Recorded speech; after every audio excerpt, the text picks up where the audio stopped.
Gang, what's up? Aaron here, Canadian Looney. Like, we're going to have a great show today, guaranteed. We're going to kick it off. We've got Javanni in Calgary. We've got the Premier of Alberta, Danielle Steele, with the U.S. ambassador saying they can work something out. What else is going to happen in the future? Oh, man, what a weird time in Canada. Let's get into this. Let's kick this off. Let's get going. We've got a great show. Thank you all for tuning in. Aaron, Canadian Looney, smash that subscribe. We're trying to grow this thing, so it helps when you do smash the subscribe. It really does. Can't explain how big an impact that has. Anyhow, we're getting into this show. We've got a few things to watch before we get into question period, which will start in about 45 minutes. Let's take a peek at what we've got on the go for today. Let's go. Questions orales, oral questions. Oh, hello. Do you have a warrant to be here? Everyone has an opinion about Canadian federal politics. WTF. Hey everyone, quiet down. There's a bulletin on TV. It's time for a change in this country, my friends. A real change. Everyone has an opinion about Canadian federal politics. Proud to be Canadian. I am, you know I am.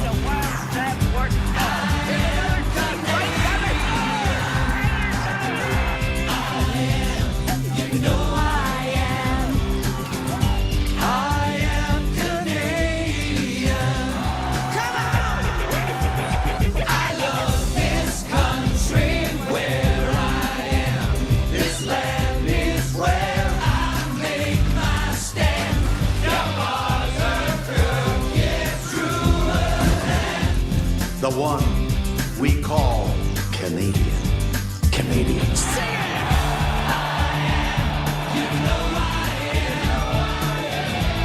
But let me ask you, Mr. Prime Minister, will there always be a Canada? There will always be a Canada. All right, elbows up. Elbows up.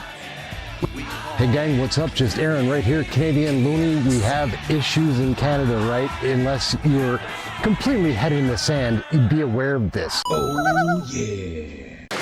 And now, in Canadian federal politics, the Canucks are represented by two separate yet unequal groups. The globalists who sold out and the opposition trying to salvage a country. These are their stories.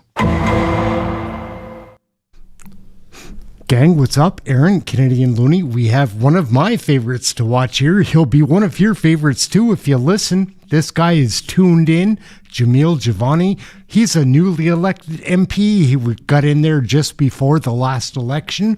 And this guy resonates with information that Canadians want to hear. He's very interesting to listen to.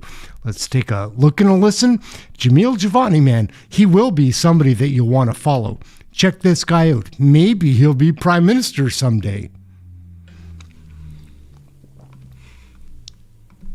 Alrighty, good morning everybody. Thank you, Adam, for the kind introduction, and thank you to the Canada Strong and Free Network for inviting me here today. I bring greetings from the wonderful people of Bowmanville, Oshawa North, and I'm very excited to talk about the future of our country today.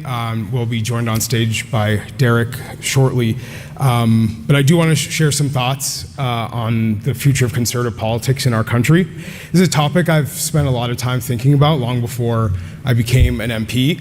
I actually 7 years ago wrote a book about the challenges facing young men. And 7 years later, now as a member of parliament, I am compelled to point out that a lot of the problems that I wrote about 7 years ago have actually gotten worse, and that young men in our country are actually in a much tougher position than they were when I first started looking into this topic. Things are getting more troublesome, and I think this is an important place to discuss this issue because I do believe that there are some very serious ideological flaws in the Liberal Party of Canada, in liberal institutions, And in, yes, maybe that is true. I do not believe liberal politicians are going to rise to the occasion and fight for our young men, and I do believe that is a responsibility of conservatives to take on that mantle. So I want to begin by first outlining the problem, because it is very rare to see in mainstream political discourse people talk about this. So I do want to kind of paint the picture a bit for you of what is going on, and not just anecdotally, but to be very clear on, from a statistical standpoint, what young men are experiencing in this country today. So I'm going to go through some data from StatsCan, very exciting stuff. I'm sure you're excited to hear the numbers, but I do think it's important. In 2024, 71% of apparent opioid toxicity deaths were men. 71%.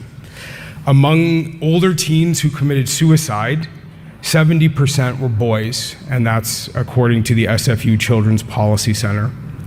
In 2023, among the people who were living in homeless shelters, 67% were men.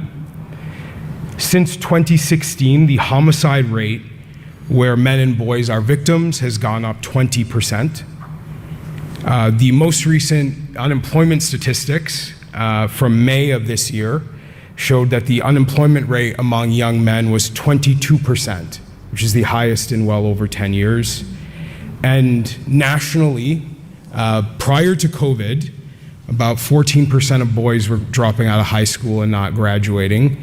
That number, I am certain, has gotten worse, but StatsCan has not published that data since COVID occurred. Now, I think it would be important to ask, what is the sort of institutional apparatus that we have in government to even start to identify a strategy to respond to numbers like that? And I mean, the reality is that there is a Minister of Women and Gender Equality in Ottawa. There is an entire department with that name. There is no such minister responsible for talking about these particular issues as it pertains to young men. And I think that's where the conservative movement has an important place.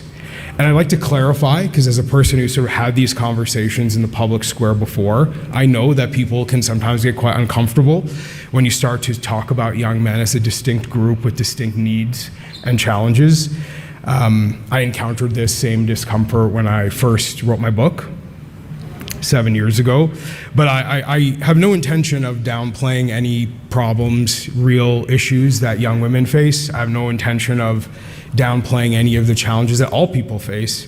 My objective really is to simply highlight that our young men are being overlooked, marginalized, many of them feel forgotten, and there is an institutional failure to respond to that feeling. Young men are screaming silently in our country right now because very few institutions are willing to hear them. So with all of these statistics available, I think it's important to ask, well, why doesn't this register politically? Why doesn't this register in policymaking circles? Why isn't there a task force or initiative or all the other things that governments like to do to demonstrate to the public that they're taking a problem seriously? And this is where I think it's important to really highlight where liberal politics is failing and liberal ideology is failing. The first part that I'd like to point out off the top is that liberal ideology and liberal politics is committed to a particular way of looking at gender that I think makes it difficult to even raise the issue. When you separate gender from sex and you make the conversation about gender something that is, many Canadians would feel they need a PhD to even engage. When you make it something so complicated that it cannot be straightforward discussion about analysis and solutions, you wind up creating a scenario where a lot of people in power would rather spend their time trying to figure out who a young man is than how to help him. And that's sad and frustrating. The second problem we have is that liberal governance, and when I say liberal, I don't even just mean in a partisan sense, I mean in an ideological sense, because this is something true at all levels of government, many places across the country, has absorbed a certain hierarchy of victimhood where the average working class and middle class man is at the bottom. Now that hierarchy of victimhood is sometimes called DEI, and it goes by a variety of names that sound very nice and compassionate. But the reality is that DEI has been very successful at advancing the careers of a very small number of people to get on corporate boards of directors or to join university faculties, and has been objectively a failure in addressing many of the very serious social ills in our country. Javanni is brilliant. He gets to say things, I don't know why, but he gets to say the obvious truth, which is supposed to be misspoken or not spoken at all by our current liberal federal government. You're not allowed to say DEI. You're not allowed to say it on here like as an issue unless you're bragging it up. Come on, let's go for meritocracy. Yeah. There are many institutions in Canada right now where if I gave them those statistics that I just read to you, they would first want to know what color those young men are before they would start to care. And I think that is abhorrent. And a third serious problem with liberal governance is related to immigration.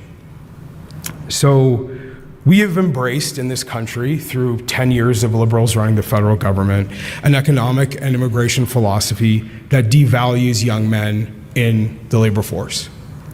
This is going to sound harsh, but I think it needs to be said. At the cost of increasing youth unemployment to levels we have not seen in a very, very long time, Liberals have opened Canada's borders to enable an unprecedented level of immigration, including a variety of temporary worker programs. This approach to managing our economy means that businesses and governments can effectively abandon responsibility for Canadian youth. Because if our youth are ill-prepared for the jobs that are available or unwilling to work those jobs at the wages being offered, businesses and governments can simply fill those roles by bringing people in from elsewhere, instead of investing in or training or caring about why those young people aren't filling those jobs in the first place. They have decoupled the health of our economy from the health of our young people in doing so. And practically speaking, that means young men are not treated as essential to the future of the Canadian economy. If Canada's labor supply is unlimited by opening borders up to the entire world. Liberal economic philosophy has left young men on the outside of the labor force, and the metrics that have been typically used to measure our economy, like GDP, for example, do not reflect the quality of life of young Canadians.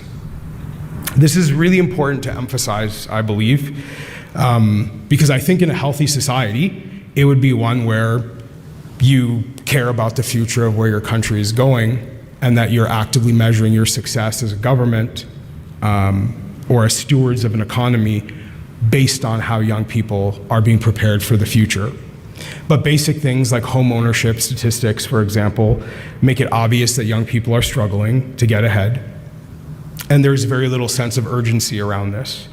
It is not regarded as the crisis that it should be, and it is my contention is that that is in part explained by the decoupling of our economy from our young people. So I will give you a practical example of what I mean, something that I believe in a healthy society would be a controversy, something that everyone in this room would be aware of, something that we would be talking about, there would be news reports on, it would be a big deal, and yet it's not.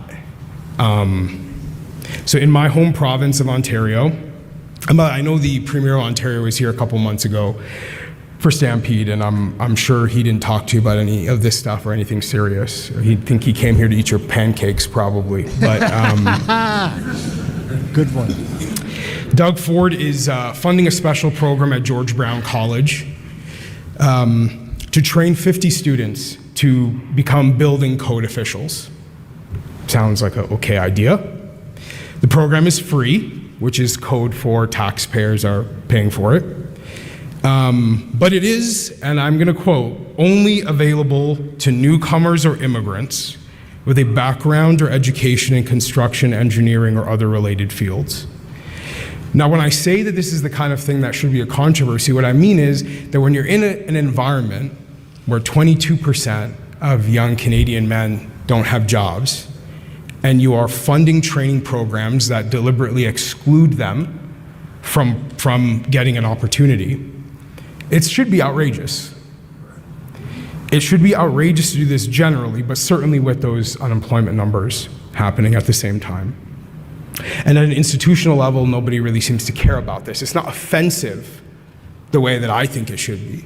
I'm offended by that. Yeah, I am. I'm offended by that.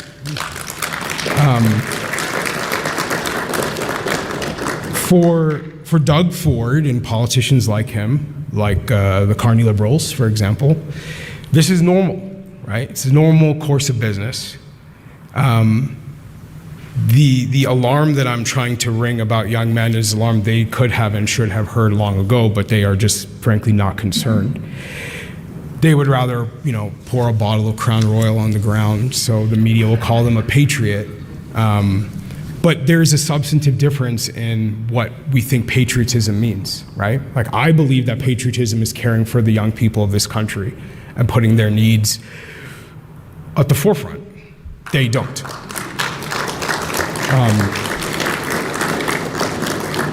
So with this context in mind, I think it's very important that we have a national conversation about the struggles that young men are facing. I think we need to hold politicians and governments accountable to doing something about these crises that are affecting the next generation of Canadians. And I think the first step is ensuring that we are having a serious and honest discussion about what's happening to our brothers, our sons, our neighbors, and our friends. There's a forward-thinking dimension to this that I think is also worth pointing out, which is that there is massive disruption on the forefront. AI technology is going to change a lot of industries. It's going to change a lot of jobs. And I think that we have to be cognizant of what that's going to do to people who are already having a tough time in our economy. There are indications that the youth unemployment number is in part a result of AI eliminating a series of entry-level positions across the economy that ordinarily would have been filled by university graduates, particularly male university graduates. And I think it's imperative to ask, what exactly are we doing with this technology, and what function are we expecting it to serve in our society? If we are going to be comfortable with AI being used to eliminate jobs that would otherwise have gone to young people, I think that has to feel like a choice we are making. And if the people who are in power are going to make that choice, then they should be held accountable for that choice. The idea that technology is a passive thing that just happens to us and we react to it and we have no role to play in deciding how it would be implemented or whose life it would affect, I think that is a falsehood. We are in charge. We make policies, we make decisions, and I think we need to ask ourselves if the purpose of AI would be to augment the jobs that are already in the economy or not. And if there is going to be disruption that leads to more unemployment, do we have a plan for the young men who are now going to find themselves outside of the workforce? Should these young men be studying something different in school? And if so, what should they study, and who is going to actually tell them that? My friend Sam Duncan wrote an essay for The Hub recently about some of these questions, and he argues, in my view, rather persuasively, that AI has a tremendous potential to benefit Canadian workers if we focus on it as a tool to boost productivity. And in that case, that would also need to be a deliberate, conscious decision that we make. But my primary point here is to say that we have a decision to make with this disruption of whether we are going to prioritize the interests of young men and young people at large, or if we are going to continue down a path where young Canadians are pushed at the back of the line and expected to not be listened to or their interests to be served. And I think that conversation, we're probably late in starting it, but it's one that needs to happen.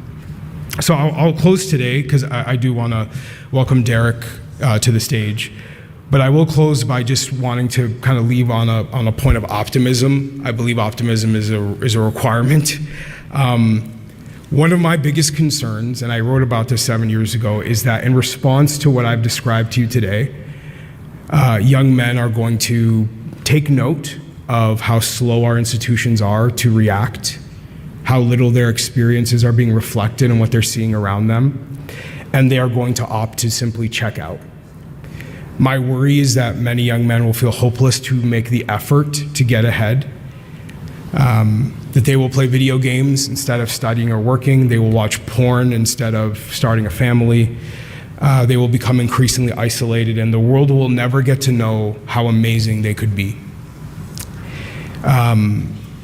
So to anyone who might feel that way, any young man who might hear my words, I want to reiterate that our country needs you.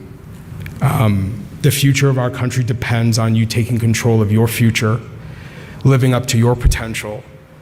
We need you to get an education. We need you to start businesses. We need you to have families. We need you to buy a home.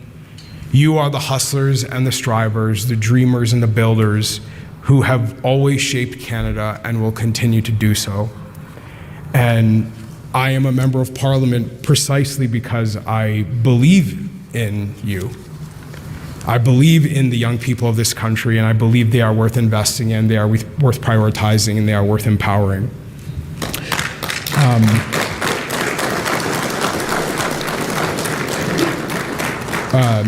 So we are, my team in Bowman-Voloshowa North is launching a project, a national project, to try to elevate and prioritize the issues that young men are facing, to bring greater voice to these issues and to put young men in a stronger position to articulate what they're experiencing and the changes that they believe are necessary for them to live up to their potential.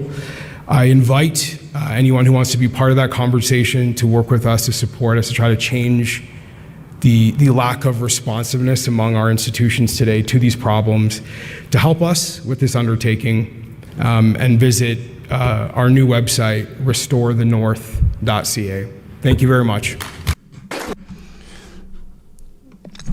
There's nobody quite like Javanni. Like, the Liberals don't have a person on their back bench, front bench, any bench like him. He's one of the best. He's one of the favorites that I have. I enjoy watching him. He's resonating a very powerful message to young people who I invite to come and follow Canadian federal politics here. Most of the audience is senior. That's who follows politics. But the people that watch my stuff are in tune. They know what's going on. None of the others seem to last very long in the chat room. My name's Aaron, Canadian Looney, trying to bring the truth out there to youth. Means that at least in 11 out of 13 of your provinces or territories, they're going to have to travel to Alberta to buy American wine because, these provinces have indicated, even though you've got the best deal in the world, they are not going to move on tariffs on, American alcohol, the banning of those products until there is a wholesale deal. So some of the things that are real irritants to the U.S. are going to be in place throughout the negotiating process. Hey, that's something everyone can enjoy. We have the 19th and current Premier of Alberta, Honorable Danielle Smith, joining us, together with the U.S. Ambassador to Canada, Pete Hoekstra. I'm so thrilled to have them join us today, and I really want to thank you. Ambassador, what is it that you're doing in Calgary today? Well, what we've done is we've spent, we'll spend about 3 days meeting with business people, meeting with people from the embassy and all of those types of things. A good example is what we did on the first day. We landed at, the Calgary airport. I met with our pre-clearance people, and they're saying, yes, transportation or the number of people coming through, our post is going up. There's strong travel between Calgary and the United States of America. We need more people. It's kind of like, that's a great way to start the day. We drive into Calgary, and what do I see? I see a bunch of construction cranes. I come out of the office furniture business. We loved towns with construction cranes because it meant that in about 18 to 24 months, those office buildings that were now under construction were going to be buying office furniture because people were going to be moving in. I then met with a bunch of business people and political leaders from the Albertan government. They're talking about, Pete, we're expanding, we're growing, we're looking for international markets. but we're also looking to expand our strong relationship with the United States. And, again, that's a sound business strategy. They're treating American leadership with respect. They're growing. We then go out to Banff. Wow, what a beautiful part of the world. We've been to Banff before. It's awesome. Another strong characteristic of what you have here in Alberta. And then in Alberta, we can end the day with a glass of American wine. So, it was all positive. It was great. So those are the kinds of things that we're doing. We're looking for ways to create prosperity and wealth for Americans, American businesses, but also with our partners, our friends in Alberta. Wow, that's great. So Premier, tell us, how important is it to have the U.S. ambassador here on the ground in Alberta? Well, it's really amazing. I mean, I have an envoy in Ottawa, James Carpenter, who's been there building relationships for some time. And I've just been so delighted that he was able to persuade the ambassador to come for a 3-day visit to Alberta and also go up and see our oil sands operations. Now, I know the ambassador is no stranger to big installations like that, but that is where it all begins for our relationship with the United States. He got to see where 4 million barrels a day of oil is produced, most of which destined for U.S. refineries to be able to be value added by U.S. companies and to be able to keep prices low for American consumers. And my view is we want to enrich and enhance that relationship. I'd love to see another couple million barrels of oil per day going down to the U.S. because I know that the ambassador has spoken about this, as has the U.S. president, about the need for energy, not just energy security, but global energy dominance. I think that North America can do that with Alberta providing the backbone. We also know that with the AI data centers coming on, our natural gas stream is going to be increasingly important as well. So I've always tried to look for ways that we can find the common ground. And Alberta and the United States has so much common ground. We've got a trade relationship that's $188 billion just from our province to various U.S. states, whether it's on our oil and gas, whether it's on manufactured equipment, whether it's on food, forestry. We think that this is a relationship that's grown over the years, and it's only going to get stronger. So I'm glad that the ambassador was able to see all of that. Yeah. And Ambassador, you said the oil sands tour was good. What is your takeaway from that operation, and what do you think the role that it could play is for U.S. energy needs? Well, I mean, when you're up there, what you clearly see is the deep level of cooperation between Canadian businesses, Canadian workers, and American businesses and American investment. And it's bringing prosperity to both the province and to the United States of America. That's what relationships are kind of built on. And it was very, very impressive. There's new technologies that are being introduced because of that type of cooperation, not only on extracting the oil, but doing it more effectively, doing it more efficiently, and doing it more environmentally friendly. Technology and solutions that can be used on the north side of the border that can also be, implemented on the south side of the border. And, it's awesome. But, the other thing, Premier, next time I come, you got to expose me to more of your high-tech sector, because I think in the introduction at the Banff Global Conference on Thursday, you talked about, not only what you're doing in the extraction business, but also what's happening with high tech. And I think, again, that's another future area where there's immense room for cooperation and development and investment. Yeah, you're absolutely right. One of the things I mentioned is that even though we are, of course, a strong oil and gas economy, in 2024, we had 154,000 direct workers in oil and gas, but 195,000 in technology. And there's a perfect marriage there. The technology sector is applying their know-how to being able to develop our traditional resource economy in a more sustainable way, get more value, more production out of it, apply new tools and techniques. So by all means, we're really hoping to be able to attract a big American company to build an AI data center here. So as soon as we do that, maybe we can show you the groundbreaking if we're successful on that. And maybe we'll get you back on the show.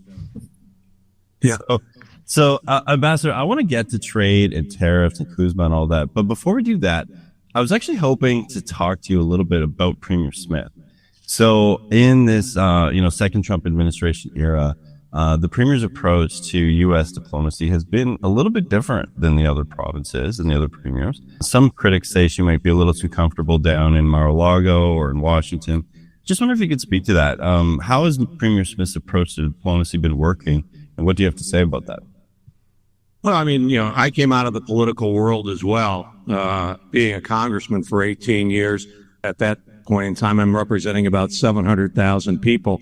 What are you focused on? Obviously, I was on the Intelligence Committee, so I'm focusing on national security issues for us on a national basis. But as a congressman, I'm focused purely on business. How are you bringing, prosperity and investment to West Michigan? And it's very much a business approach. Danielle has, the premier has she has developed her approach to bring prosperity to the people of Alberta. It's hard-nosed business. It's kind of like, if I can make a deal and it's going to bring prosperity, jobs, and wealth to the people of Alberta, I'm going to look at making that deal. I'm going to do it respectfully. I'm going to negotiate tough. But it's good for the people of Alberta. And I very, very much recognize that, and I appreciate it. There are other provinces and premiers that have taken a different approach. We'll see what works. At the end of the day, they're the ones that are elected by the people of Canada to bring prosperity to their provinces and to govern their provinces, and being friendly and respectful to your largest customer, your largest trading partner, someone who you sell a lot of stuff to. But the other thing that you see, there's a tremendous amount of investment from the United States coming into Alberta. And if you're going to be friendly and respectful and try to grow that, I think that's from my perspective, that's a positive way to go. Premier, you're here today as a pair. Do you want to speak to the listeners about how things are going? Is there maybe some progress on the relationship between Alberta and Washington, or are you working on a deal? Well, the ambassador knows that I'd love to see an all of Canada deal. I know where the pressure points are on autos, on steel, on aluminum, certainly on softwood lumber. Those first three impact our friends in Eastern Canada more than they do here, although we do have a steel business of about 3,000 workers who are impacted by the steel tariffs. Softwood lumber is just up with our forestry workers up north. And we can very much make the same argument, I think, on forestry as we do on energy, that we all want to have affordable houses. And to have affordable houses, you need to have affordable building materials. And so I would hope at some point we'd be able to have a special conversation about how we can resolve that thorny issue.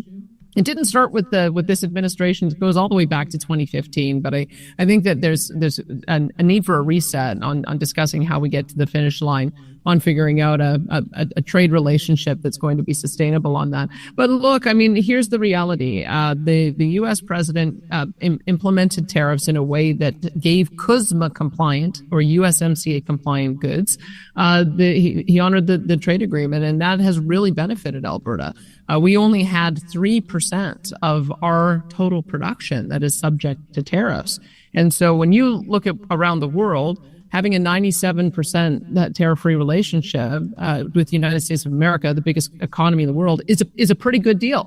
And so we want to make sure that we can maintain those the principles of that agreement, so that we can not only grow that relationship, but also see it enhanced as well for our friends across the country. So that's where I find ourselves, is that I think that we've had some really good advocates for us in the United States with the American Petroleum Institute, with the American fuels and petrochemical industry as well.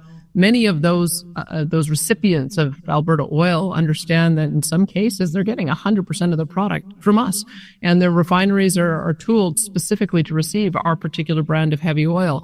And so being able to have friends and champions in the United States able to make that case on our behalf has been, I think, really successful in helping us to enjoy such a large tariff-free relationship. So I don't know where the CUSMA discussions are going to go. It seems to me that we'd all hope that we'd be able to have an agreement early at the beginning of summer.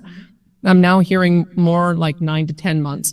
And that's unfortunate because it creates that uncertainty. As the ambassador said, I think that there's a lot of money waiting to see where to invest, but they need to know what the rules of the game are. And I really am sincerely hopeful that we don't delay that, because the longer we delay it, we have a shorter runway. I know the American the election cycle, they have midterms next year, and then they go already into primary season. It seems like the Americans are constantly in elections. We'd love to be able to advance a few important projects before some of the elections start interfering with that. We've seen what happens when there's a change in the White House. We had when the president was in first, we had an agreement on the Keystone XL pipeline. We were well on our way building it, had built the pipe across the border. And then when the U.S. presidency changed to Joe Biden, he canceled that permit within minutes of getting into office, and it threw our relationship into turmoil. I've seen that the U.S. president is interested in a reboot of that concept, and we absolutely are too. And so it would be nice to have that discussion in the context of a broad agreement with the United States. But I think that we can continue to start having those discussions anyway, because I think that the case for why we need to have an integrated energy economy in North America is so strong. But there's no question it'd be a lot easier if we had a settlement on the trade agreement. Ambassador, any? All right, gang, we're going to cross over to question period. I think we have that up and ready to go. It should be good. They've had a couple of days off. Let's see how close they are to being ready to explode. Here we go. Gun crime up 130%. Extortion's up 330%. Recently, Swift Radio 1200 in Surrey was shot up, allegedly tied to extortion. A Calgary family reached out to me. Their house also tied to extortion. Come on. Into a lawless land where violent repeat criminals get bail easily. And now, Liberals are targeting law-abiding, trained, tested, licensed hunters, farmers, and sport shooters in a $750 million gun grab scheme. Even the public safety minister admits this scheme does nothing to stop crime and is nothing more than a Liberal, taxpayer-funded vote grab. The Liberals need to scrap the gun grab now. Instead of hug-a-thug policies, Conservatives have proposed common-sense bills like the Jail Not Bail Act that will keep our streets safe. If the Liberals are serious about getting tough on crime, they'll pass these bills now to keep Canadians safe. That's right. Way to go. The honourable member for Whitby. Mr. Speaker, this past weekend I was honoured to partner with the Whitby Chamber in hosting our second annual Whitby Job Fair. More than 1,000 job seekers connected with 33 local employers, opening doors and building brighter futures in our community.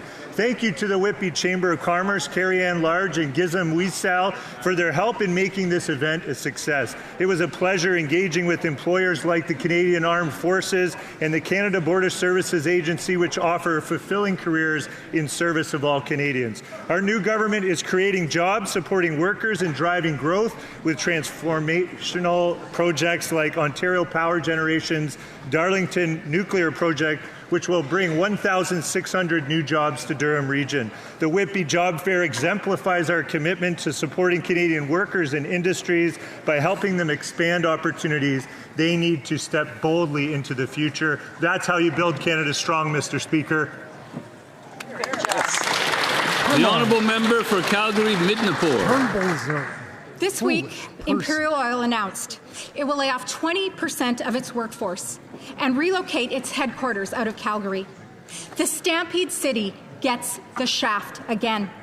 This Prime Minister has the power to eliminate C-48, C-69, the emissions cap, and the industrial carbon tax, but he doesn't care about the average Canadian.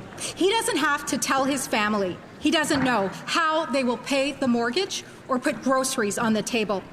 To add insult to injury, it is rumored that Imperial's headquarters is being sold off to none other than Brookfield. So not only did this Prime Minister cause this demise, he could be profiting from it. The truth comes out. This Prime Minister doesn't give a rip about Calgary, doesn't give a rip about Alberta, or for that matter, Canada. The bad news for him is that I and my Conservative colleagues still do. And we will not retreat until the promise of Canada is restored. The Honourable Member for Vaudreuil.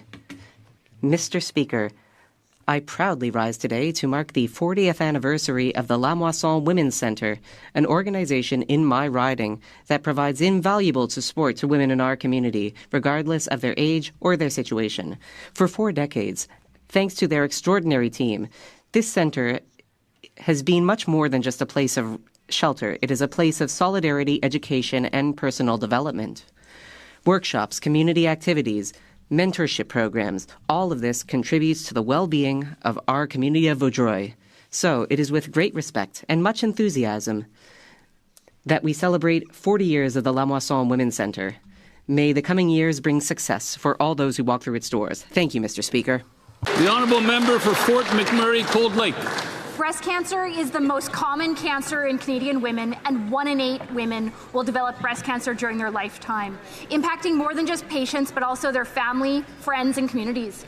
We know early detection and treatment saves lives. Leading experts, including the Canadian Cancer Society, Dense Breast Canada, Breast Cancer Canada, and the Canadian Association of Radiologists are all calling on the Canadian Task Force on Preventative Healthcare to revise its guidelines, to start breast cancer screening at 40 and extend past 75. To all the brave women publicly sharing their journey with breast cancer, thank you. You're not only raising awareness, but helping tackle the stigma associated with women's health. To all the ladies, I want to give a very special shout out to my friend Pam Cholak. Keep on fighting. You make the world a better place. To all the ladies out there putting off getting a mammogram, talk to your doctor today. To everyone out there in a battle with breast cancer, keep fighting. We are all cheering for you. Not today, cancer.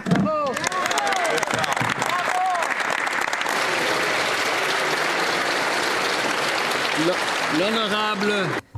The Honourable Member for La Prairie, Atatakan. Mr. Speaker, today I wish to mark the incredible achievement of the Canadian Rugby 15's women's team, which last week overcame the terrifying haka of their opponents to trounce reigning champions, the Black Fern, in the World Cup semi-finals, achieving a historic victory before falling to the Red Roses. Anyone with the slightest experience on the rugby pitch knows that rugby is the quintessential team sport. It is impossible to win without teamwork and team unity, and our Canadians demonstrated this value both on and off the pitch. I want to celebrate the courage and determination of these women who will no doubt inspire an entire generation of young female athletes. Thank you. Okay, so that guy's a mess. Like, who did this guy's tie? Let's take a peek. Like, is it such a joke you don't even put your tie on to get ready in front of a mirror? Like, these Liberals, man. Ramsey is a loser. I've seen him in committees. He's a toxic guy. For Hamilton East Stony Creek. To the Hamilton steelworker and the workers of Arvin Avenue who lose sleep over job security and the recently unemployed, you have done everything right. This Prime Minister can't make a deal, and he has failed you. To the many who visit food banks in Hamilton, you have done everything right. The Liberal inflation food tax has failed you. To the many who don't feel safe walking down the street in your own neighborhood, you have done everything right. The Liberal soft on crime policy has failed you. The Liberals had a chance last week to vote for a Conservative motion that would put violent repeat offenders behind bars. They voted against it. Soon we will have a vote on the Conservative Jail Not Bail Act. I hope they join us in that vote. Today, we will vote on a Conservative motion to lower food inflation. Will the Liberals do the right thing and vote with us and Canadians? That's how you do a tie, Ramsey. Like, give me a break. The Honourable Member for Berthier-Maskinongé. I'm pleased to mark 3 anniversaries that are important to Berthier-Maskinongé's history. First, St. Gabriel de Brandon has turned 200. On the shores of Lake Masquinongé, it is a jewel of the Lanaudière. It is the 175th anniversary of Saint Paulin, an incredible municipality shining in the heart of Masquinongé. And Saint Edouard de Masquinongé is turning 75.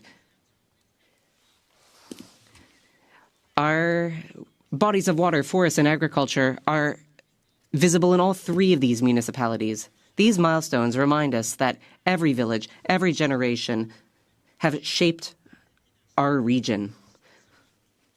Congratulations to all of the many engaged citizens who make the community spirit shine in our region. Together, let us honor the past and continue towards a future that lives up to our history. L'honorable député d'Honoré Mercier. The Honorable Member for Honoré Mercier. National Energy Efficiency Day. Energy efficiency saves Canadians money, cuts pollution, and creates jobs. The sector employs nearly 500,000 Canadians and has the potential to create a lot more. Energy efficiency circulates money back into all of our communities and contributes positively in all of our ridings. As we strive to be the world's top energy superpower, Canada must invest massively in energy efficiency projects to strengthen our economy. Whether through accelerating the use of heat pumps, insulation, LED lights, or smart thermostats, energy efficiency is key to greener, healthier, prosperous Canada. That's why energy efficiency deserves to be treated as a priority, not just today, but every day. I urge you all to officially recognize October 1st as National Energy Efficiency Day. Here, here. The Honourable Member for Portage-Lisgar. The Prime Minister has been racking up the air miles lately, and Canadians are only seeing postcard pictures to show for it. I'm starting to wonder if he's traveling to the UK so much just to pick up the extra clothes that he left at home. Now, if we measured success by jet lag and passport stamps, this Prime Minister would earn top marks. But here are the facts, Mr. Speaker. He promised to remove tariffs and diversify markets, yet our canola producers are now facing crippling tariffs. He promised the fastest growing economy in the G7, but we're actually the fastest shrinking economy. He said to judge him by grocery store prices, but they're rising faster today than when he became Prime Minister. And he said we're going to, quote, spend less and invest more. But somehow his deficit is set to be billions more than even his predecessor. Last time I checked, Canadians care about grocery store prices, about out-of-control crime, and stronger take-home pay, not photo ops in foreign capitals. Since the Prime Minister has failed to keep his promises, maybe he should park the plane, stay for a while, and actually work on improving the lives of Canadians. Here, here. The Honourable Member for Peterborough. Mr. Speaker, I rise to congratulate the Canadian women's rugby team on their inspiring performance at the World Cup of Rugby. Not only are they bringing home a silver medal, but also the distinct honour of uniting Canadians and this House. Last week, I talked to number 22 Livap's mom, Danielle, about... For what it's worth noting, this is Michelle Ferreri's, the person that won her seat. Not a big fan. She seems real fake, and she's displaying a prop right now. The struggles that athletes face in their pursuit to compete at the highest level. The challenging road that female athletes climb is familiar to me. In 2003, I had the privilege of playing at the World Cup of Lacrosse for Canada, a path that was created by the female athletes that came before me. Now in 2025, the Canadian women's rugby team have undoubtedly paved the way for future generations of female athletes. So today, I rise to not only congratulate you, but to thank you. I thank you not only as a woman and a female athlete, but as a mother of a one-year-old daughter who will grow up watching the strength of female athletes on the world stage to sold-out stadiums. My hope is that her generation will see this as the way things have always been, but you and I will know. Thank you, Team Canada, for inspiring us and propelling the future of women's sports forward. Yeah.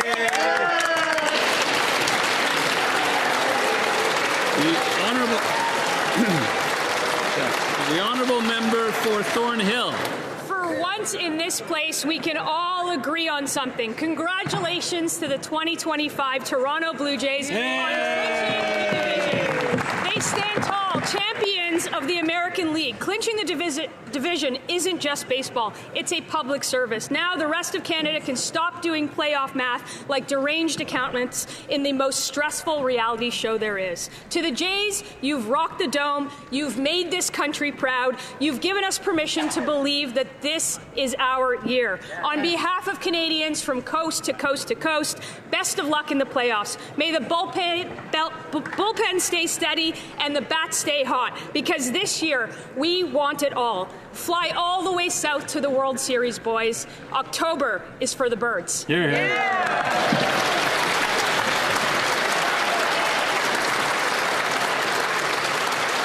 The honourable member for Fredericton, Oromocto. Mr. Speaker, I'd like to thank the Woolastook Grand Council and Under One Sky for welcoming me and my family to their Truth and Reconciliation events yesterday. Hundreds of community members gathered at sunrise to remember through ceremony all those who never made it home after being sent. Do you feel that any truth or reconciliation was made yesterday? Fifth one in a row. I've heard they've spent $300 billion of money that's just wasted on this program. Do you feel that anything has been reconciled? I do not. I observed the holiday, but that is a crock of liberal sent to residential schools. Dans l'après-midi, plusieurs d'autres. In the afternoon, others gathered on the Sedanskesk powwow land to celebrate stories and songs and to dance. It is a powerful reminder of resilience faced with oppression. And reconciliation is listed in that order. It starts with the truth of our past, listening deeply and sitting with that truth no matter how uncomfortable. Only then can reconciliation begin. But reconciliation is also about hope and the belief that not only a better relationship is possible, but that it is necessary for us to live up to our full potential as a country. Poilievre, merci. Thank you. The honourable member for Battle River Crowfoot. Canadians deserve to live in peace and security. That security was shattered like bullets through broken glass at a radio station in Surrey once again. Swift Radio was hit with a third extortion-related gunfire attack just yesterday. I spoke with owner Colwant Desi, who had invited me to his station earlier. He said his family cannot sleep. This joins with countless other examples in Brampton, Surrey, and now in a spate of shootings in Laval. Here are the facts. Violent crime is up 54% under this Liberal government's catch-and-release bail system. Extortion is up 330% after Liberals lowered the penalties for extortion with a gun. And extortion is up 600% in BC alone. It is time to repeal these Liberal catch-and-release laws, restore order at our border, and bring peace and security to our people. The honourable member for Pickering, Brooklyn.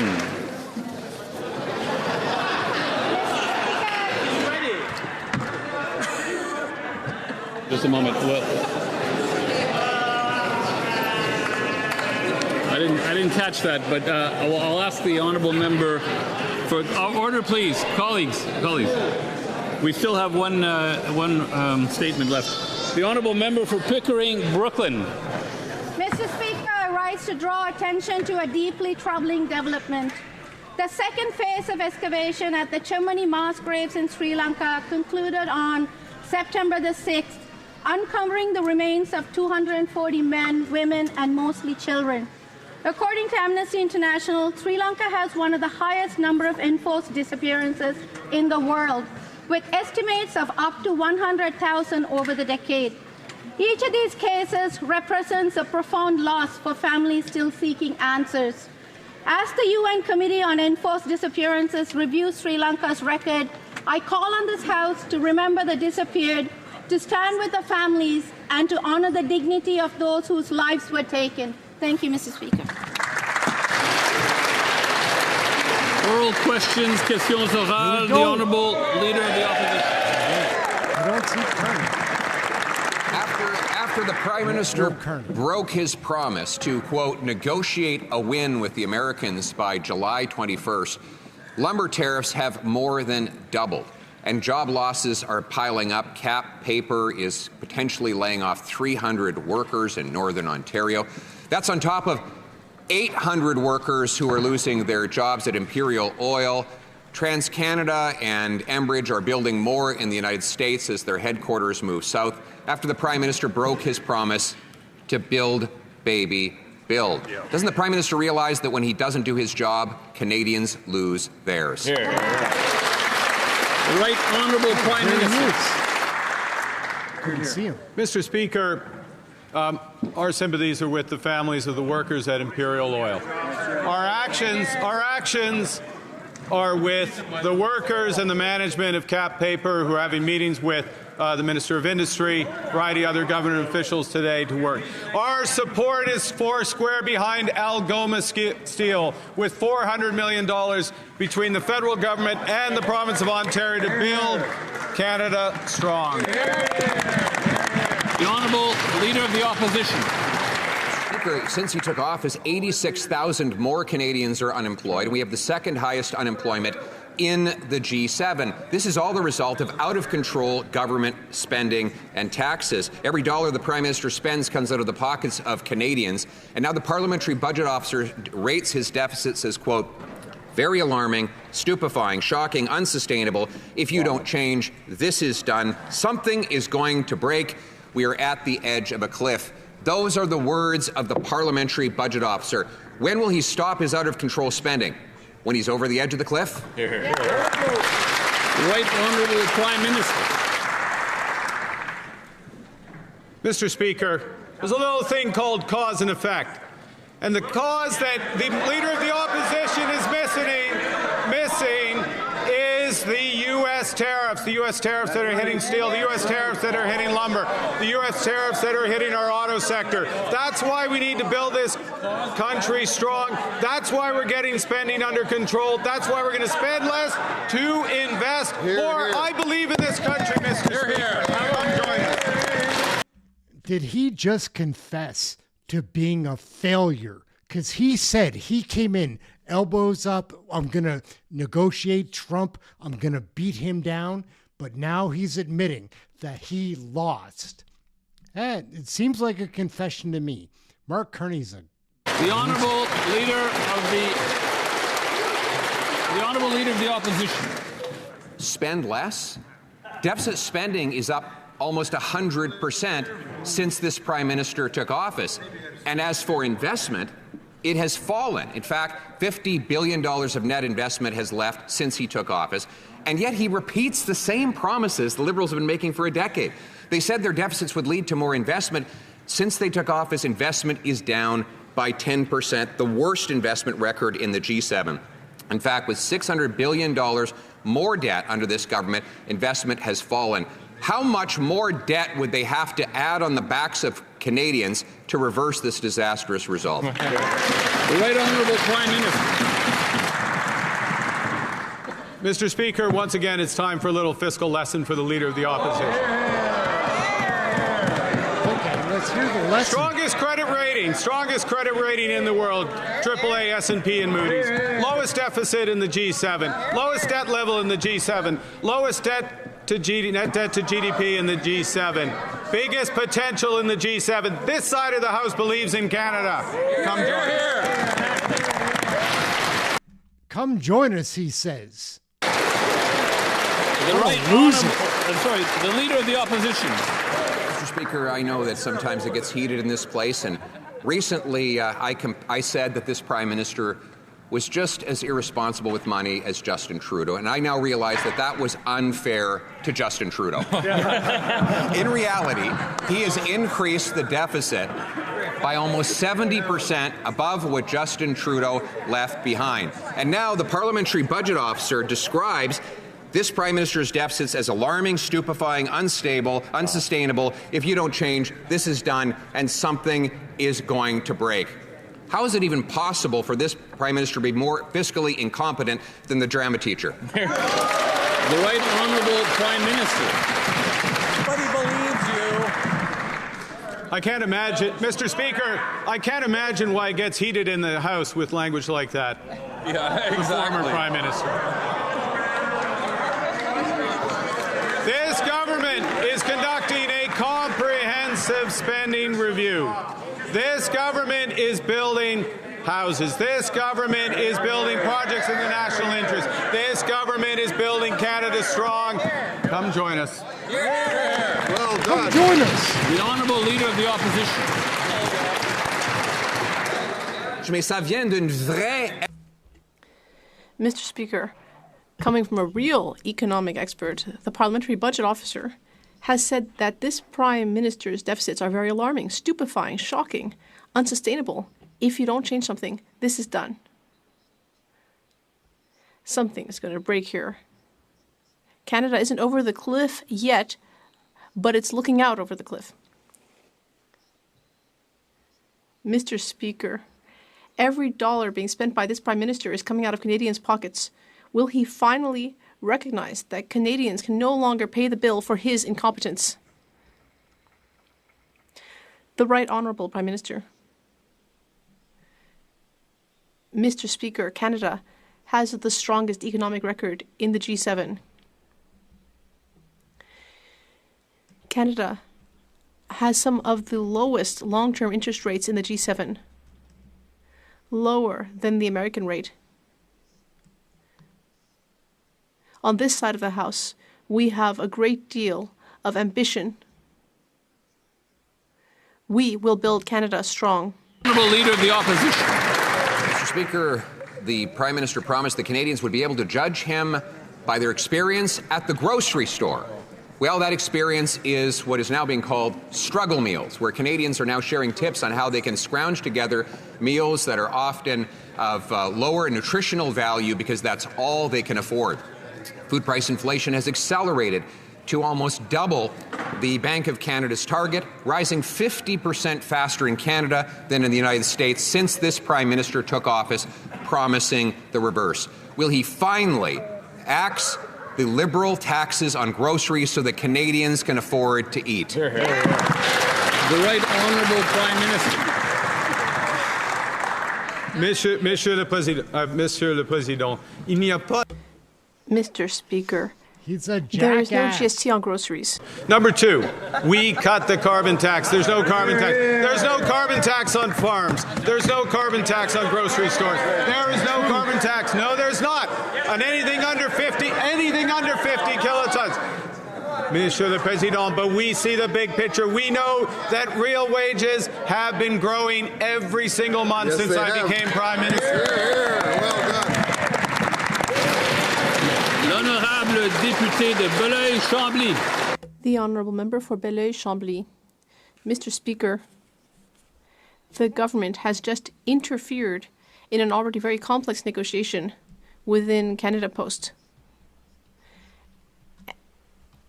And I can only call that provocation in the context of an already very complicated conflict. The government is adding to the uncertainty that is being felt by many families, not just workers' families. It is creating uncertainty in various towns in Quebec's regions, and I expect elsewhere in Canada as well. It's also causing a great deal of alarm to seniors. So let me get this clear. What does the Prime Minister think of the Postal Service? The Right Honourable Prime Minister. Mr. Speaker, the Postal Service is an essential service. We need a viable postal service. Currently, the situation is difficult. Canada Post is losing millions of dollars. We need to take action. We need to restructure. The Honourable Member. I think that the government's deficit is going to be much larger than Canada Post's losses. But if this is really an essential service, Mr. Speaker, why are these radical cuts being made? Let's show some consistency. And workers learned about these cuts on their TV rather than actually hearing about what's going to happen. The Right Honourable Prime Minister.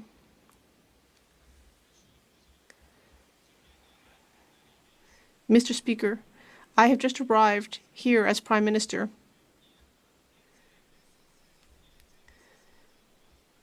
It has been some time that we've needed to have changes at Canada Post because it is an essential service throughout the country. The Honourable Member. Mr. Speaker, if Quebecers and Canadians had wanted to have the Conservative Party in power, they would have voted for the Conservative Party.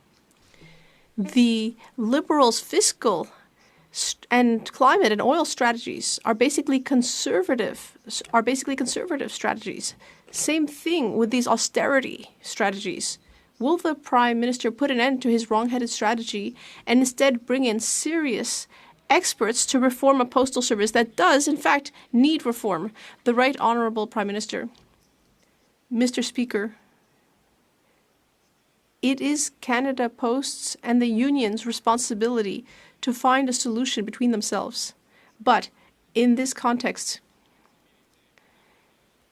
we need more flexibility for Canada Post in a manner that is consistent with the report. The Honourable Member for Thornhill. Every dollar that the Prime Minister spends comes out of the pockets of Canadians in Liberal taxes and inflation. The Prime Minister should know this. He calls himself a great economist, but he's going to spend over 60% more than even Justin Trudeau did. Parliament's independent fiscal watchdog says this, quote, "It's alarming, it's stupefying, it's shocking, and it's unsustainable." He says something is going to break and that we're on the edge of a fiscal cliff. So why is the Prime Minister going to drive us off that cliff at full speed? L'Honorable Ministre des Finances. Mr. Speaker, that's why we said that we need to spend less so we can invest more. Unlike the Conservative, Mr. Speaker, I believe in what world does that make sense? In Canada, I believe in Canadians. I believe in the will of this nation. We have the talent to lead in the 21st century. We have strong industry. We build planes, we build cars, we build ships. We have critical minerals. We have energy. We're the only country in the G7 to have a free trade agreement with all the other G7 nations. Instead of talking down Canada, they should celebrate the work of this government.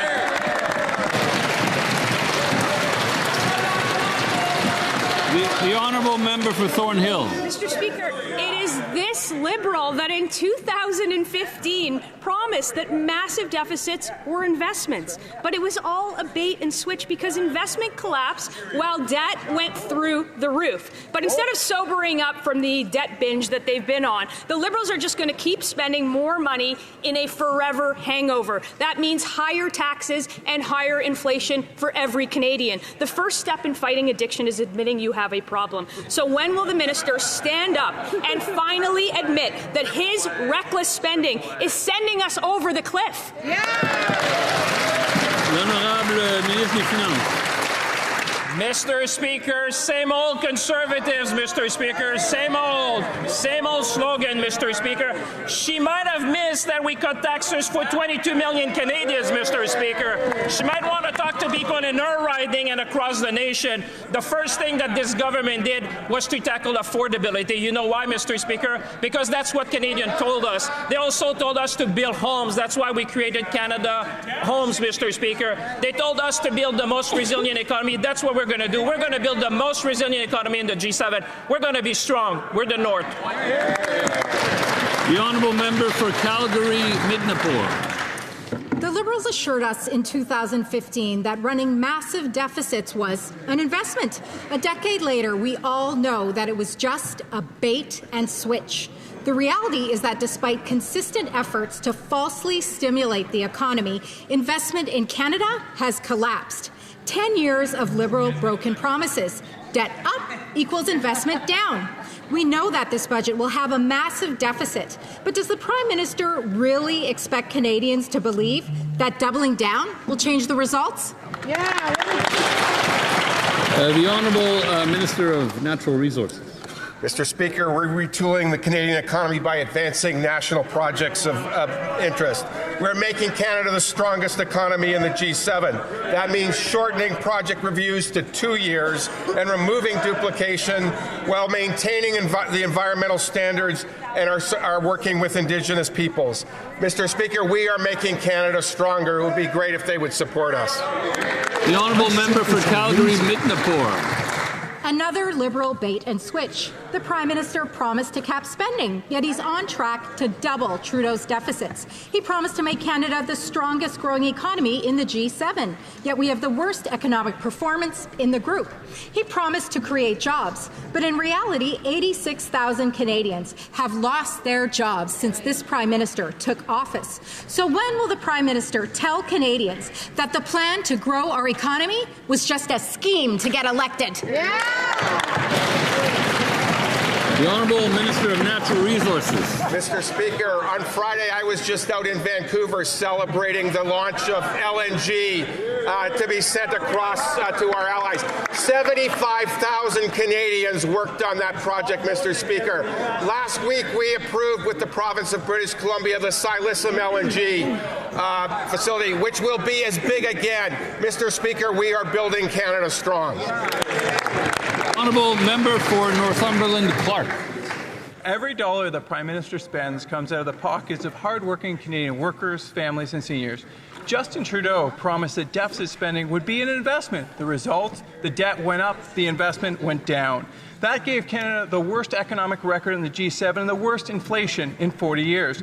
No matter what these Liberals promise, the results are always the same. More debt, higher costs, and declining investment. Why should Canadians believe that this time will be any different? L'Honorable Ministre de l'Industrie. Mr. Speaker, interest rates are down, and when you look at it, wages are growing higher than inflation as we speak. And meanwhile, CPPIB CEO says that the world's largest investors are focusing on Canada. Mr. Speaker, what are we doing? We're building national major projects. We're making sure also to launch a new defense industrial strategy. We'll create jobs in this country, and meanwhile, the opposition needs to come on board to make sure that Canadians benefit from it as well. Honorable député de Louis Saint-Laurent à Kiawenrak. The Honourable Member for Louis Saint-Laurent à Kiawenrak.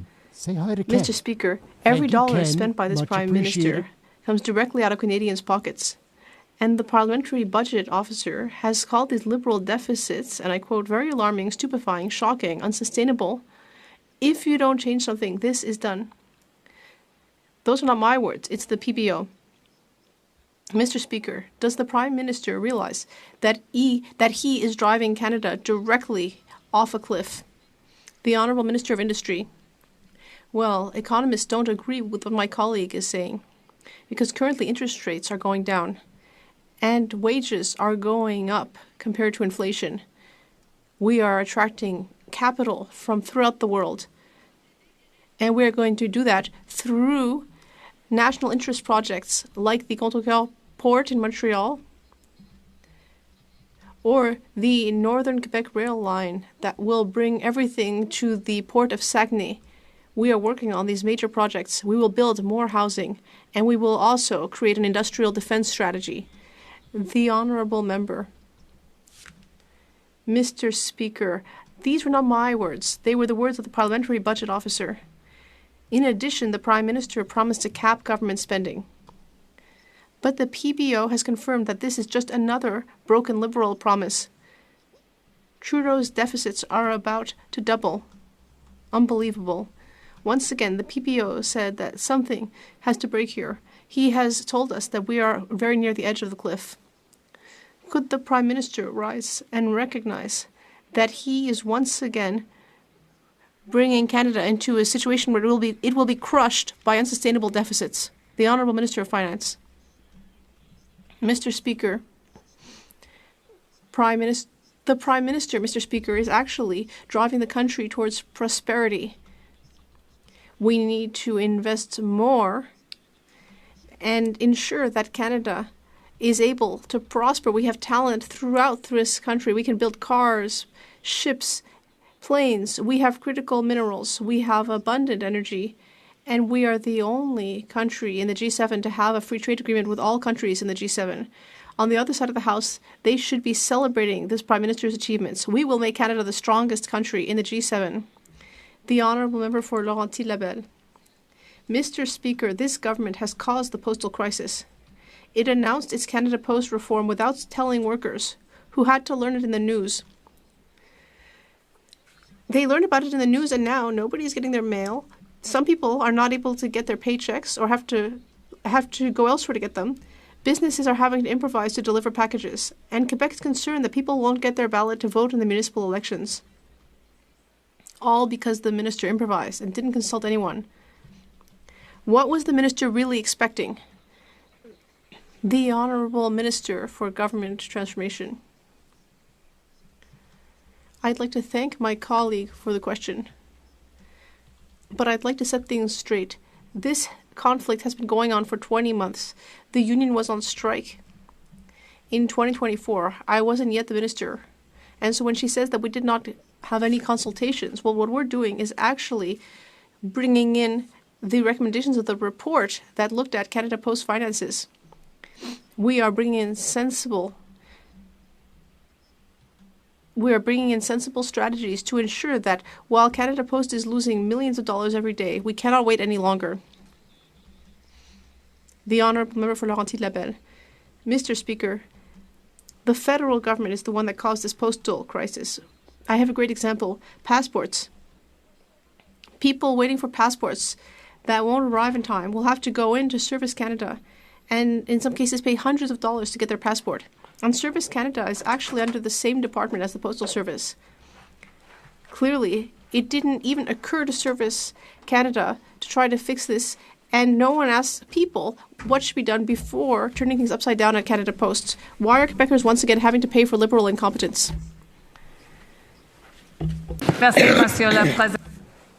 The Honourable Minister. Thank you, Mr. Speaker. We have a plan for Canadians to get their passport. Support people who have a situation with their passport stuck in the mail, and we are available 24/7 to help Canadians. Honourable Member for Foothills. We know that the Prime Minister was misleading Canadians when he cancelled the carbon tax. And I want to quote the food professor, Dr. Sylvain Charlebois, who stated it perfectly. The carbon tax... I'd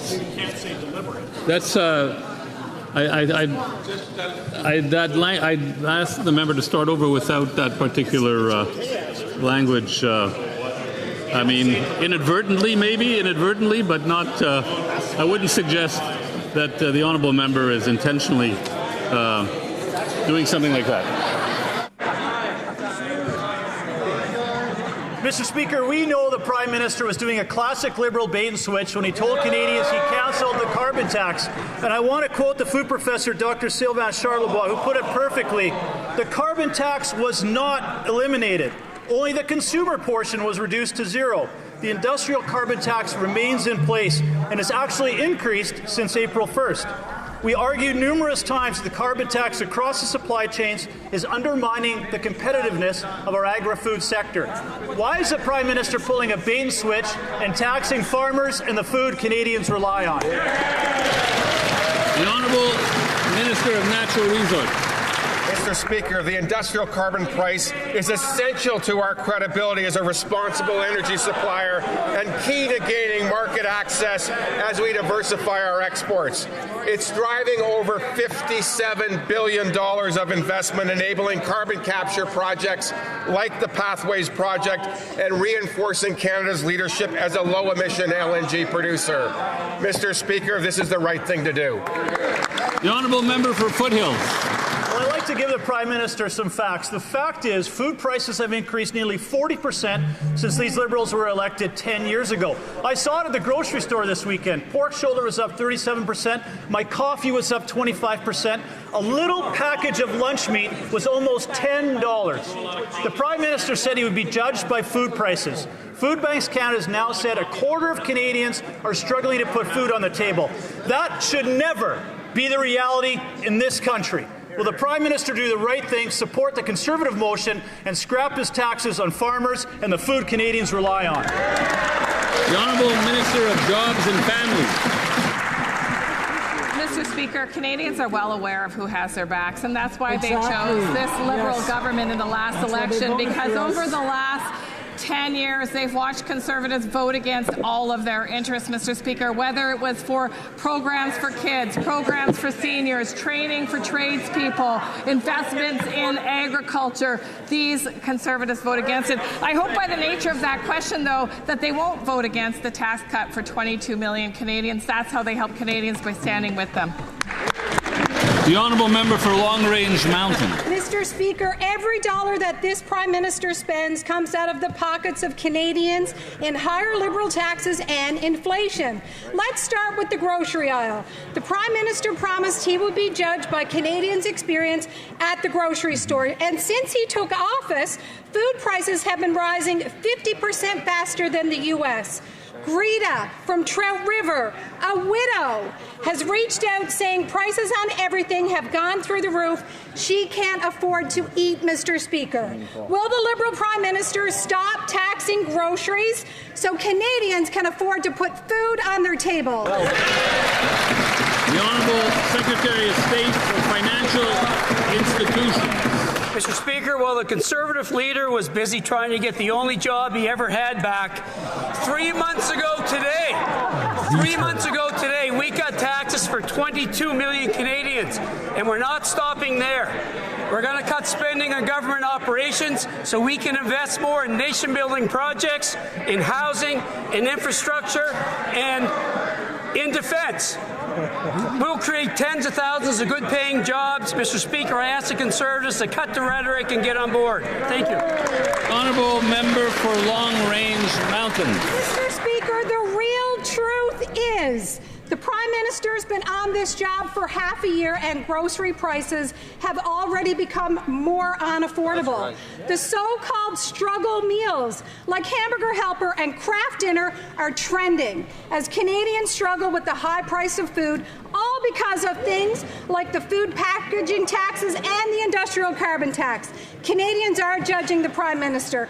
Just like he expected, they're asking, they're pleading for the prices to go down immediately. Again, will the Prime Minister stop taxing groceries so Canadians can afford to eat? The Honourable Secretary of State for Seniors. Mr. Speaker, today we mark National Seniors Day, and I want to point out that our government has taken action to ensure that seniors in Canada can age with dignity. We're cutting red tape, we're building homes faster, and we've introduced dental care that now more than 2 million seniors have signed up for. We're building an economy that works for everyone. While the Conservatives have a record of pushing the retirement age higher, it's very rich coming from them, given that they are interested in cutting benefits and leaving seniors behind. While they're voting against support for seniors, we are empowering older Canadians. L'honorable député de Montmorency-Charlevoix. The honourable member for Montmorency-Charlevoix. Mr. Speaker, the cost of life is out of control. Canadians can't breathe. Food inflation is now 70% above the Bank of Canada's target.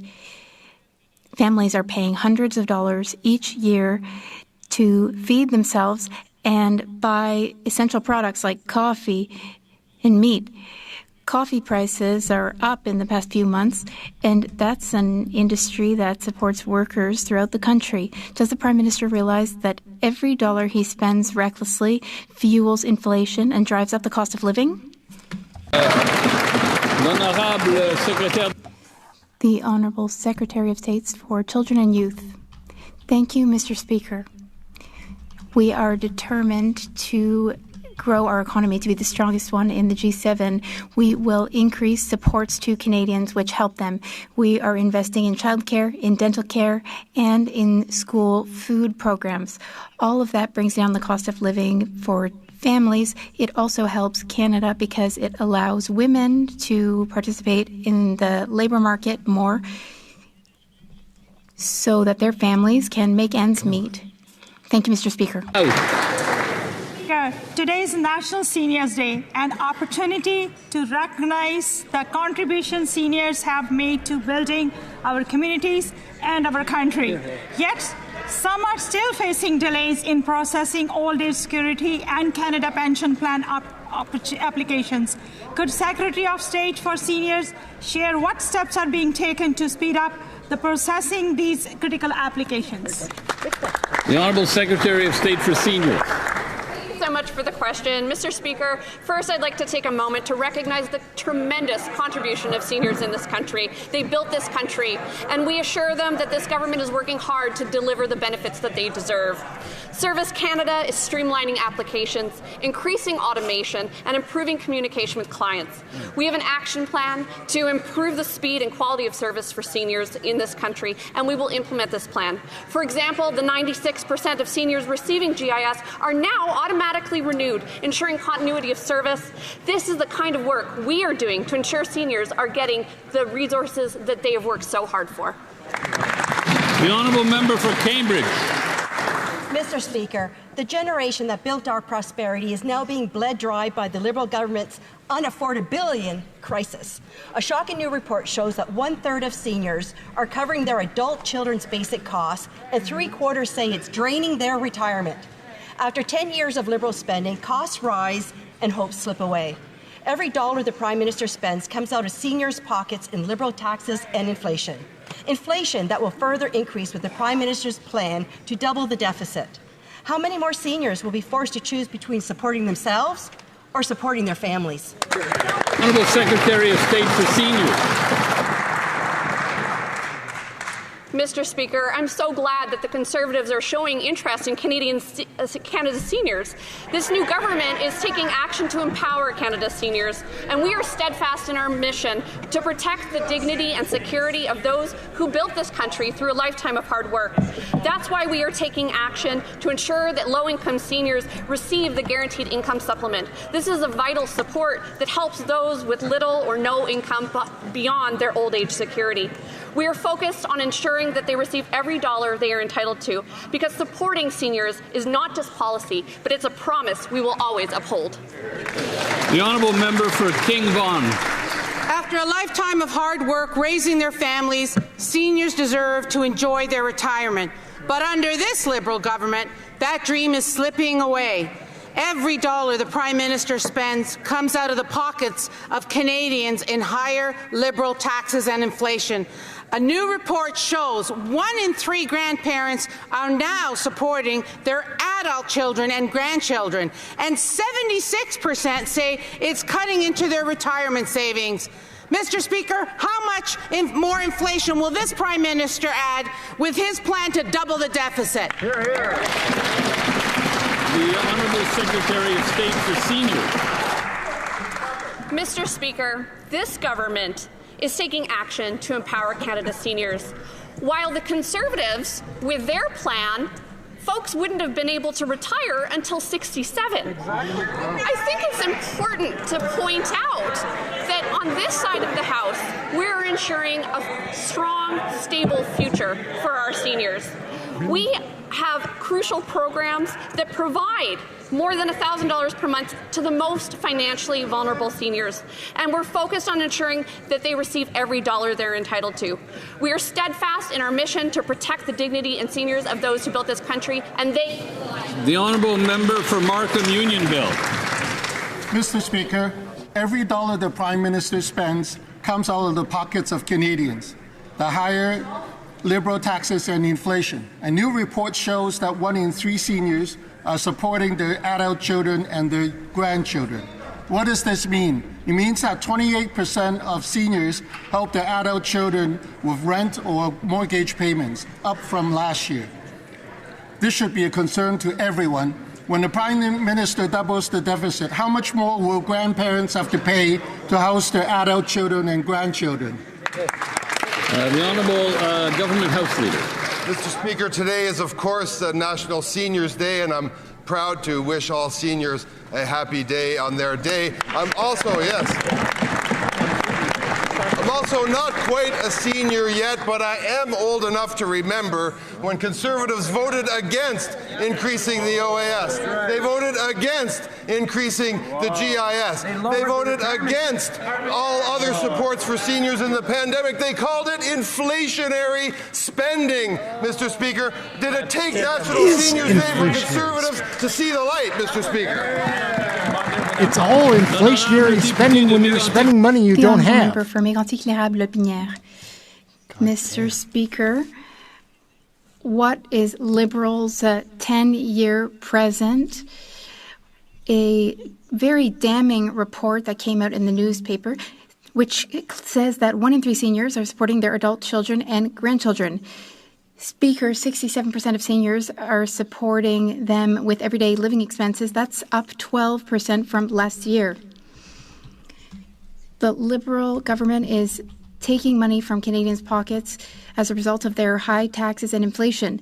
Here's my question. How much more inflation will the Prime Minister add with his plan to double the deficit? The Honourable Government House Leader.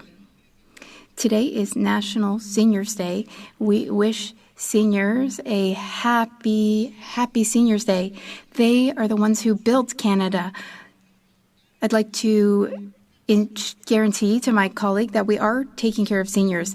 They voted against enhancing the GIS for seniors. They voted against enhancing benefit payments for those over 75, and they wanted seniors to work until age 67 before retiring.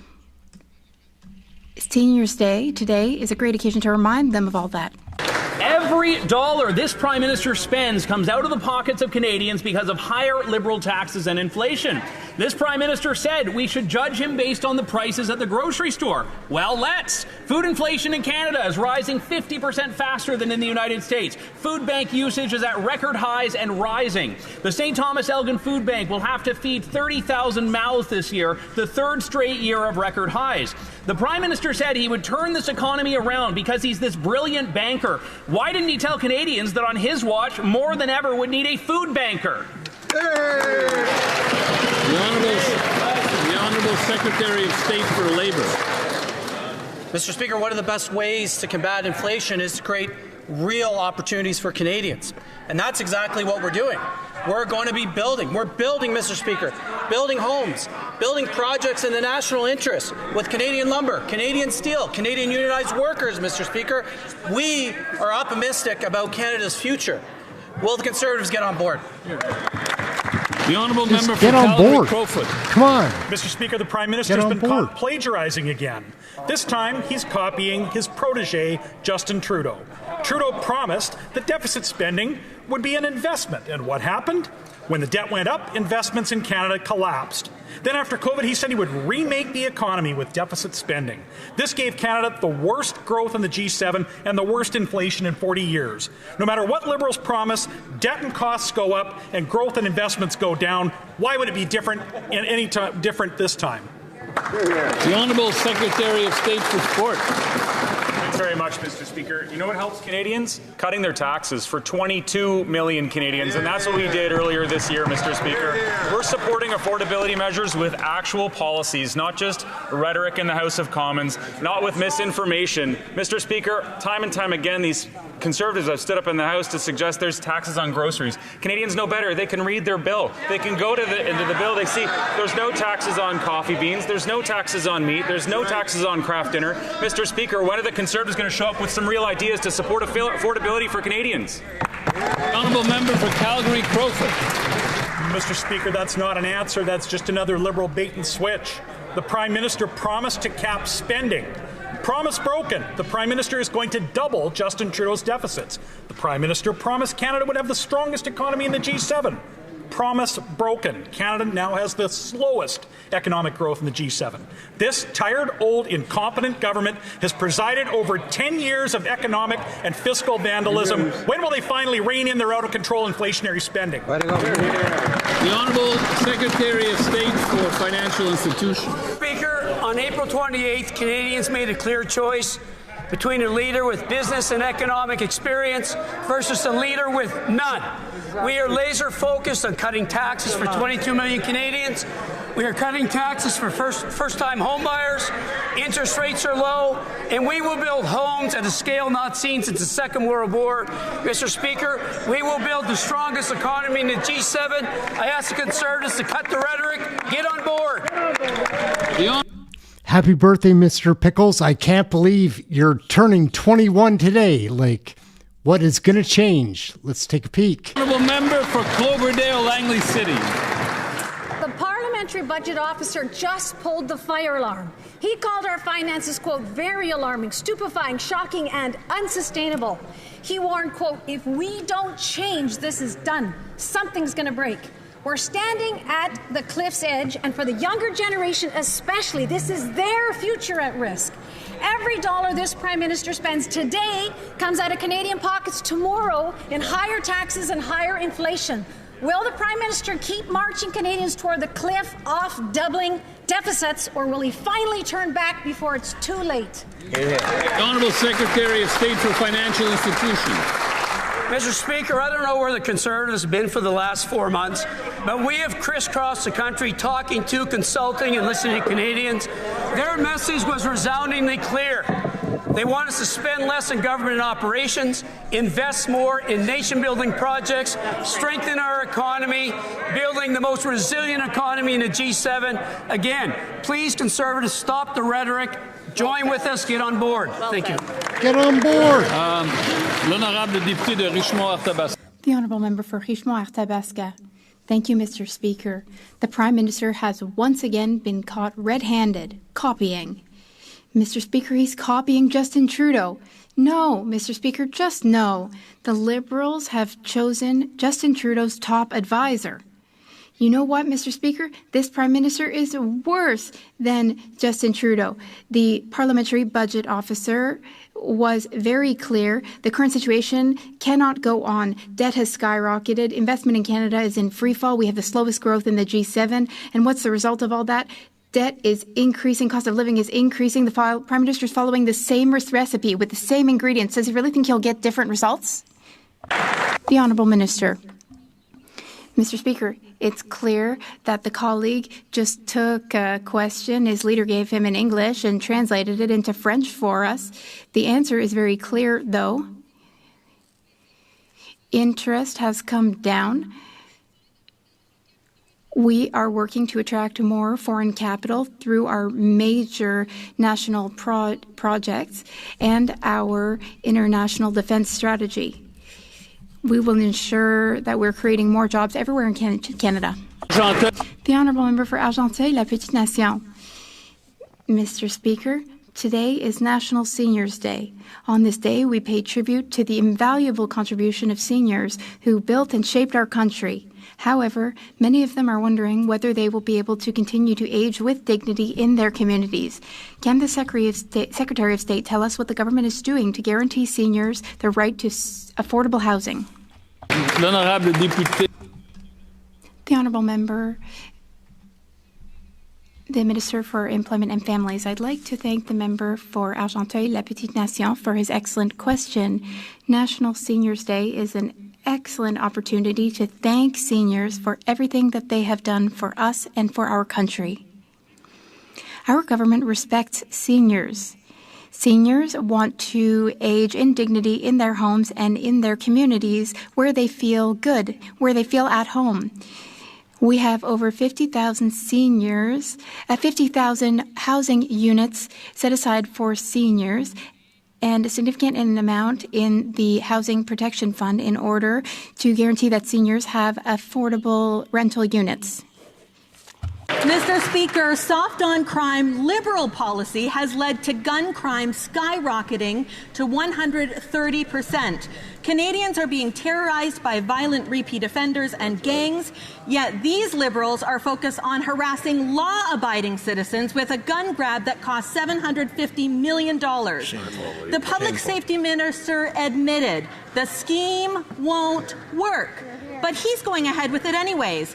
This isn't keeping Canadians safe. It's political theatre, and we all know it. When will the Prime Minister protect Canadians and fire this failed public safety style minister? The Honourable Minister of Public Safety.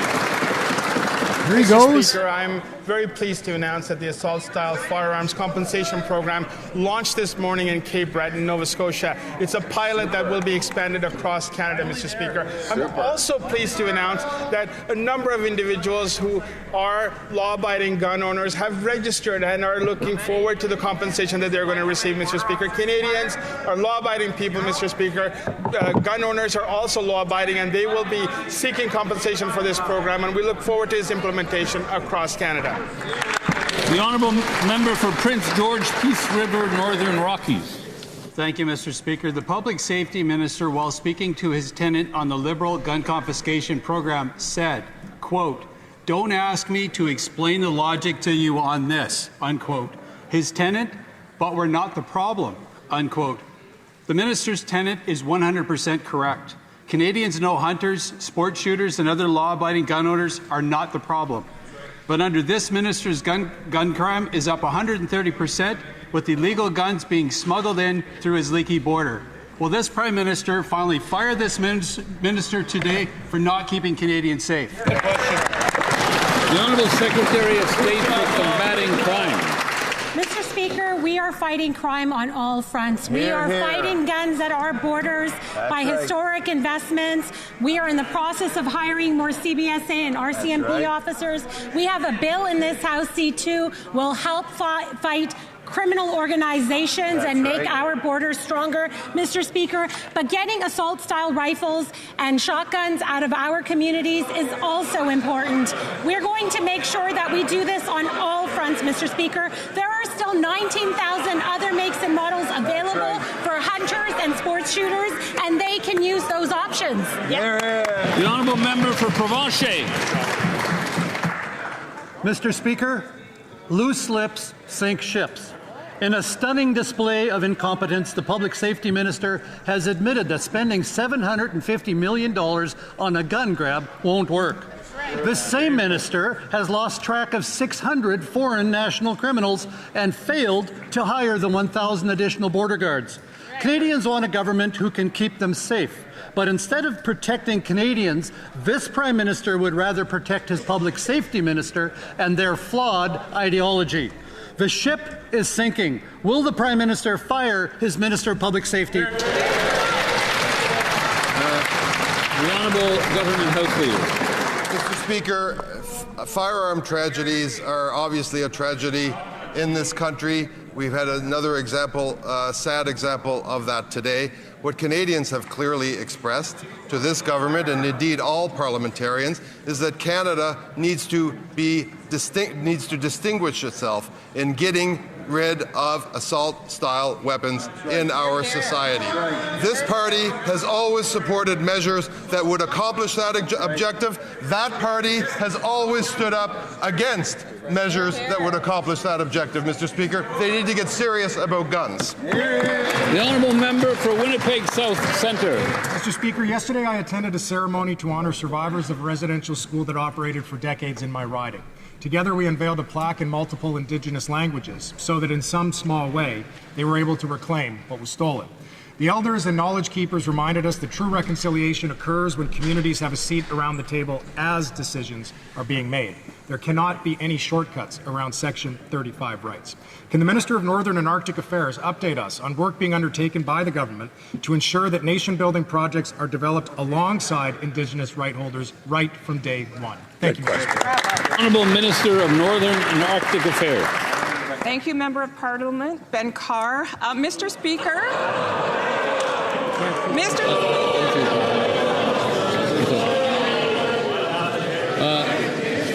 I'll allow the member to start over. I'll allow the member to start over without naming names. Let's put it that way. You're good. Mr. Speaker, no project will move forward with honouring Section 35. As the Prime Minister said, meaningful consultation and cooperation are at the heart of our new government's approach to nation building. The Indigenous Advisory Council brings First Nations, Métis and Inuit from day one to strengthen, not replace, treaty and constitutional duties. With capacity funding and the double $10 billion Indigenous loan guarantee, Indigenous people will help shape and share in the projects. Following the National Day of Truth and Reconciliation, we reaffirm our commitment to lasting, respectful partnership. The honourable member for Kenora, Kiiwetinoong. Northern Ontario was hit with devastating job news this week, Mr. Speaker, when Cap Paper and Kapuskasing announced plans to close their mill, directly affecting 300 jobs and indirectly many more. The company is blaming a lack of federal supports for this decision, saying that although a program was announced months ago to help, nothing is going to be available in time to save this mill. Mr. Speaker, this is completely ridiculous, and it's incompetence at its worst.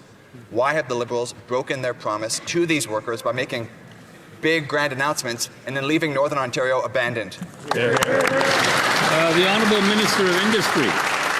Speaker, the closure of cap paper is a gut punch to workers, to their families, and of course to communities. And the federal government is at the table and willing to help. The province needs to come back to the table. That being said, I'm meeting along with the Minister of Jobs, the executives of cap paper this afternoon, and we're in solution mode. Thank you, Mr. Speaker. The Honourable Member for Winnipeg Centre. Mr. Speaker, the Liberal government is siding with Canada Post executives to help privatize the postal service. And what does that mean, Mr. Speaker? Cuts to services for seniors, the disability community, and rural areas, while attacking good-paying union jobs. Well, today, Mr. Speaker, postal workers said no more, rallying on Parliament Hill to tell the Prime Minister no more cuts to Canada Post. Why does the minister stop what he's doing, actually do his job, protect public services, and stop attacking workers? The Honourable Minister of Government Transformation. Thank you, Mr. Speaker. And to the contrary, Mr. Speaker, it's because we realize on this side, and we know full well that Canada Post is an essential institution to the fabric of our nation, that we're making and taking the necessary steps to put it on a path to financial viability. Canada Post, Mr. Speaker, is an institution worth saving, and it's an institution at this time that needs saving. It is losing $10 million a day. It needs to modernize. This is why we're taking the steps, making sure that we provide service all across the country. Thank you, Mr. Speaker. Thank you. And that sera met fin à la période des questions. Is there a point of order? Yes, for Winnipeg Centre. The Honourable Member for Winnipeg Centre on a point of order. Yes, thank you so much, Mr. Speaker. During question period, the Minister for Northern and Arctic Affairs provided information about the Constitution with Section 35. The bill actually doesn't respect 35 and is in violation of It's a matter of debate. It's not a point of order. It being 3:10, the House will now proceed to the taking of the deferred recorded division on the motion of Mr. Barlow relating. All right, gang, we're wrapping it up right there. My name's Aaron. This is Canadian Looney. Things are pretty crazy in the House. Like, it's going to erupt. I know that I'm fed up, like, with what are actually the possibilities. You wouldn't believe the things that go through my head. A lot of things go through it. Anyhow, we watch Canadian Question Period here to try to stay informed. We make lots of other videos. It is a tough time to remain in tuned in this country. Like, it could be just as easy to tune out, but I don't believe that gets us any further. I think that makes it easier for them to accomplish the nasty things they're doing to our economy, our culture. Like, man, we'll see what goes down tomorrow. Like, Carney did show up, but he is so arrogant, pompous, obnoxious, talking down all the time. Like, he has the master plan. This prick acts like he's better than you, which he's not. He's just someone that is more willing to lie to get what he wants than you are. And I think he's using that platform and those abilities that he has and the others of us don't to his advantage. Who knows where it's going to go? Oh, Lord. Aaron, Canadian Looney, like, share, subscribe, get notified. We cover Question Period. I'd like to thank everybody that shows up to watch the show here. Thank you for being informed. Happy birthday, Mr. Pickles. And thank you to everybody else that tuned in. We'll be back tomorrow, same time, same place, for Question Period. What's going to happen then? Who knows? We're not going to get answers. More questions along the way. Let's go. You should do exercises. That's important to our good health. And friends, tomorrow we are going to be visiting with a fisherman who will tell us about his very enjoyable hobby. Now, I would like to see you all through our magic mirror. Romper, bumper, stomper, boo, tell me, do. Magic mirror, please tell me today, did all of my friends have fun at play? I see all of my friends in Alberta. It's nice to see you. And I see Dan and Vivian. I see Marlon and Mona. I see Catherine and Harley. I see Anne and Elizabeth and Jane. I see Bert and Nicole, and I see you too. I hope to see you tomorrow, right here in Romper Room. Ding dong, knock, knock, hey, daddy, do. Bing bong, tick tock, bebop, boom. Kick off your weekend with exciting CFL action when the Edmonton Eskimos tackle the BC Lions in Vancouver. Tomorrow night at 10:30 on CFTO TV. Ding dong, knock, knock, hey, daddy, do. Tip tap, pitter pat, granny cat too. Root-a-toot, Kimble, loopy-loo. Bobbity, stompity, romper room and friends. Thank you all for watching, gang. We'll catch you tomorrow. We're out for now. We've got more videos coming up. We're going to cover that ethics committee live. We'll do that in a few minutes. We'll see what we can cook up.